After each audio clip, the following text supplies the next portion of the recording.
కోస్తాంధ్రలోని మరిన్ని ప్రాంతాలకు విస్తరించిన నైరుతి రుతుపవనాలు తెలంగాణలో పూర్తిగా ప్రవేశించాయని హైదరాబాద్ వాతావరణ కేంద్రం ప్రకటించింది. దీనికి తోడు బంగాళాఖాతంలో ఏర్పడిన అల్పపీడనం వాయుగుండంగా మారడం వల్ల తెలుగు రాష్ట్రాల్లో వర్షాలు కురుస్తున్నాయని వాతావరణ కేంద్రం అధికారులు తెలిపారు.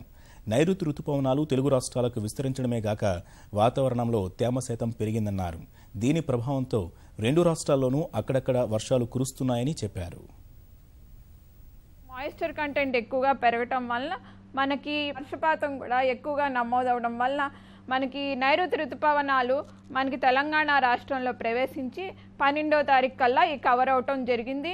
అట్లాగే ఈ ప్రభావం వల్లే మనకి కోస్తా ఆంధ్ర జిల్లాలు ఈస్ట్ గోదావరి కానీ వెస్ట్ గోదావరిలో కూడా మనకి తేలికపాటి నుంచి మోస్తారు వర్షాలు 1-2 చోట్ల భారీ వర్షాలు కూడా కురవటం వలన ఆ ప్రాంతాల్లో కూడా నైరుతి ఋతుపవనాలు చురుగ్గా ఉండటం వలన ఆ ప్రాంతాల్లో కూడా నైరుతి ఋతుపవనాలు డిక్లేర్ చేయడం జరిగింది.